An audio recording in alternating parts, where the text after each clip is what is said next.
जय हिंद प्यारे साथियों, बहुत बहुत स्वागत करता हूँ आप लोगों अपने चैनल वैकेंसी पॉइंट पर। दोस्तों, आप लोगों का मैं यूपी पुलिस भर्ती संबंधित जितनी भी अपडेट्स हैं वो सारी इस वीडियो में डिस्कस करने वाला हूँ। और आप अगर इन भर्तियों से बिलोंग करते हैं या फिर इन भर्तियों में किसी में भी आप अगर तैयारी करना चाहते हैं, अप्लाई करना चाहते हैं या फिर उस भर्ती की जानकारी चाहते हैं तो आप लोग चैनल को ज़रूर सब्सक्राइब कर लें, क्योंकि आपकी भर्ती संबंधित जितनी भी अपडेट्स है वो मैं आपको देता रहता हूँ। और अभी क्या चल रहा है भर्ती बोर्ड में और आपकी भर्तियाँ कब तक, क्या किस भर्ती में क्या अपडेट्स आ रही हैं, वो सारी चीज़ें मैं शेयर करता रहता हूँ। तो हर तरह की अपडेट के लिए आप लोग चैनल को सब्सक्राइब करके बेल आइकन भी प्रेस कर लें, जिससे कि आपको हर तरह की जानकारी मिलती रहे। फ़िलहाल जो चीज़ें आज मैंने लिख रखी हैं इन सभी के बारे में डिस्कस करेंगे। सबसे ज़्यादा जो अभ्यर्थी सवाल पूछते हैं उन सवालों के मैं जवाब भी लेकर आप लोगों के इस वीडियो में आया हूँ। तो वीडियो थोड़ी लंबी अगर हो भी जाए तो भी आपको लास्ट तक लेकिन देखना है, क्योंकि हर बात के पीछे आपके कहीं ना कहीं कन्फ्यूज़न के बारे में जवाब ज़रूर होगा। तो सबसे पहले बात है कि दोस्तों, आप जो यूपीएसआई भर्ती का इंतज़ार कर रहे हैं, क्योंकि आपको पता है 2021 में 9,534 पदों की वैकेंसी कराई गई थी। ये बहुत बड़े पैमाने पर भर्ती थी। खासकर दरोगा के इतिहास में शायद ही यूपी जैसा कहीं आया हो। तो यूपी में हुए इस भर्ती को बहुत बड़े पैमाने पर देखा जाए तो इसमें जिस एजेंसी को कार्यभार सौंपा गया था उसी के हाथ में और सारी वैकेंसियाँ भविष्य में आने वाली जो थी उन सभी का कार्यभार था। लेकिन यूपीएसआई 2021 में जिस तरह से आरोप लगे और इन चीज़ों के सबूत भी पेश किए गए, तो उस आधार पर इस एजेंसी को रद्द किया गया और इस एजेंसी को अदर स्टेट्स में भी रद्द की पे बैन लगाया गया था। उसी के आधार पर यहाँ भी इसको बैन कर दिया गया। लेकिन जब से इस पर बैन लगा है तब से कोई दूसरी एजेंसी इंटरेस्ट नहीं ले रही है और ना ही कोई भी अन्य भर्तियाँ आने की अभी गुंजाइश है।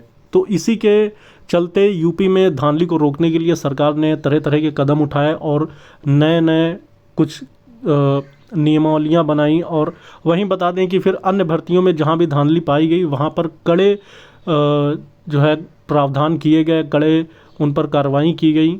और वहीं बात करें जो दरोगा भर्ती में भी पकड़े गए थे, जो कि बहुत सारे अभ्यर्थियों के सबूत अभ्यर्थियों ने खुद ही पेश किए भर्ती बोर्ड में, तो कहीं सीएम साहब के सामने, तो उस आधार पर भी बहुत सारे अभ्यर्थियों की जांच हुई और उसके बाद उन सभी को पकड़ा गया और उन पर उचित कार्रवाइयाँ की गई, मुकदमे किए गए।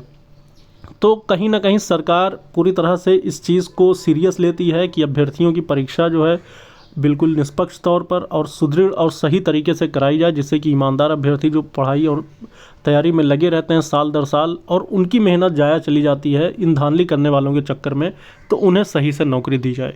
फिलहाल अभी बात करें तो 2023 का लेकर 2400 लगभग पदों की जो भर्ती है उसके लिए मंजूरी मिली है और ये जल्द ही आपको नोटिफिकेशन देखने को मिलेगा। मगर ये है कि भर्ती बोर्ड में अभी करंट टाइम की अगर बात करें तो एजेंसी चयन का मामला चल रहा है और जब तक ये चीज़ निर्धारित नहीं होती तब तक वैकेंसी यूपीएसआई की देखने को नहीं मिलेगी।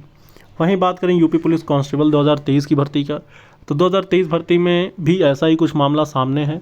एनएससीआईटी को पूरा कार्यभार दिया गया था और ये ऑनलाइन मोड परीक्षा कराने के लिए एनएससीआईटी पूरी तरह से तैयार थी और ये वैकेंसी आपको कब का देखने को मिल जाती है। और अभी तक तो इसका हो सकता है कि एग्ज़ाम वगैरह भी करा के इसका रिजल्ट भी घोषित कर दिया गया होता और अभी आपका पीईटी और पीएचटी का प्रक्रिया चल रही होती।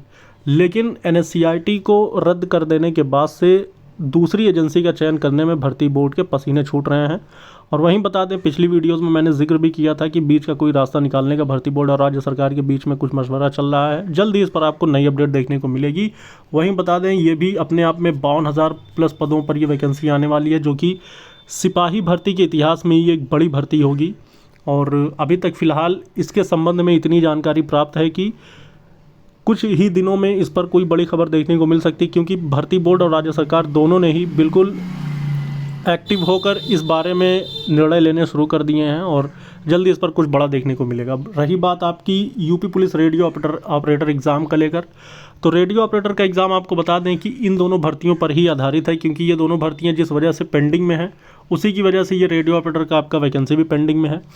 तो जो भी अभ्यर्थी रेडियो ऑपरेटर के एग्ज़ाम का इंतज़ार कर रहे हैं उनसे मैं यही कहना चाहूँगा कि वो एग्ज़ाम का इंतज़ार न करके बल्कि अपनी पढ़ाई पे फोकस करें, अगर वो एक ही बार में चयन लेना चाहते हैं तो। क्योंकि लगभग 7 से 8 लाख अभ्यर्थी इसमें भी फॉर्म अप्लाई किए हुए हैं, जो कि सिपाही भर्ती में भी अप्लाई करेंगे। लेकिन रेडियो ऑपरेटर में जो असिस्टेंट ऑपरेटर था, असिस्टेंट ऑपरेटर एक प्रकार से देखा जाए तो सिविल में वो दीवान की पोस्ट रखता है, यानी 3 फित्ती वाले जो सिपाही कांस्टेबल होते हैं उनकी ये पोस्ट है असिस्टेंट ऑपरेटर वालों की। मगर आयु सीमा 18 से 22 साल ही थी। तो इसमें जो भी अप्लाई किए थे, और उसके बाद था वर्कशॉप जिसके लिए 25 साल मैक्सिमम था, और हेड ऑपरेटर था जिसके लिए 28 साल मैक्सिमम आयु सीमा थी, जिसमें 6 से 8 लाख अभ्यर्थी अप्लाई किए हैं। वहीं बता दें कांस्टेबल में तो यहाँ पर 25 से 30 लाख फॉर्म अप्लाई किए जाने की उम्मीद है। तो जितने भी अभ्यर्थी इसमें अप्लाई किए हैं लगभग इसमें भी अप्लाई करेंगे जो आयु सीमा के अंदर आ जाएंगे। तो जो इसमें सेलेक्ट हो जाएंगे तो उनकी संख्या कम होगी, लगभग ये भी 2400 पदों पर वैकेंसी थी जो कि रेडियो ऑपरेटर की वैकेंसी थी। हाँ, मगर ये बात तय है कि जो ये 2400 कैंडिडेट सेलेक्ट होंगे ये कहीं ना कहीं अपने आप में एक टॉप लेवल की पढ़ाई कर रहे होंगे। तो अब उसके बाद इन तमाम वैकेंसियों के बाद बात आती है जेल वार्डर की।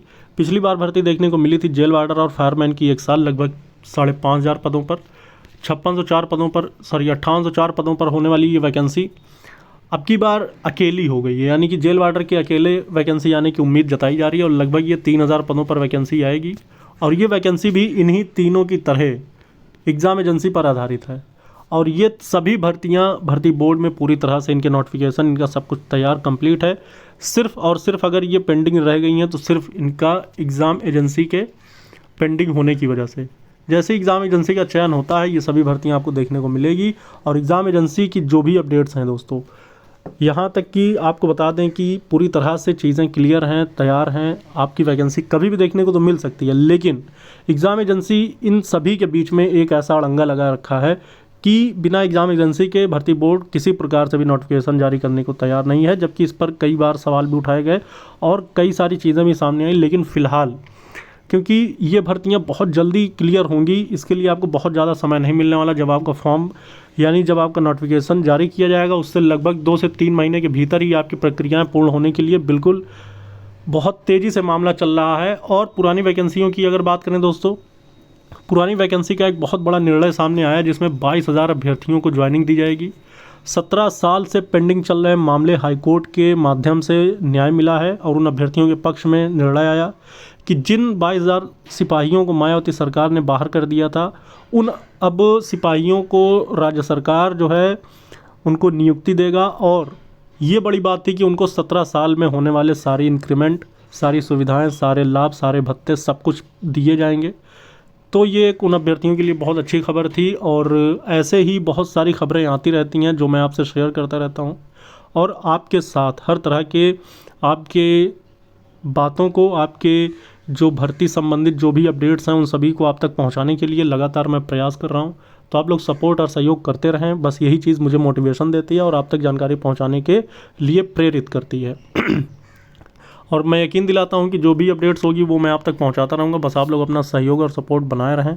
अगर इन सभी जानकारियों में आपको किसी प्रकार की जानकारी और चाहिए तो आप कमेंट कर सकते हैं, उसका भी मैं रिप्लाई ज़रूर करूँगा। और अगर रिप्लाई ना कर पाया तो उसको वीडियो में जिक्र ज़रूर करूँगा। इस वीडियो में इतना दोस्तों, फिर मिलेंगे दूसरी वीडियो में नई अपडेट के साथ। जय हिंद, जय भारत।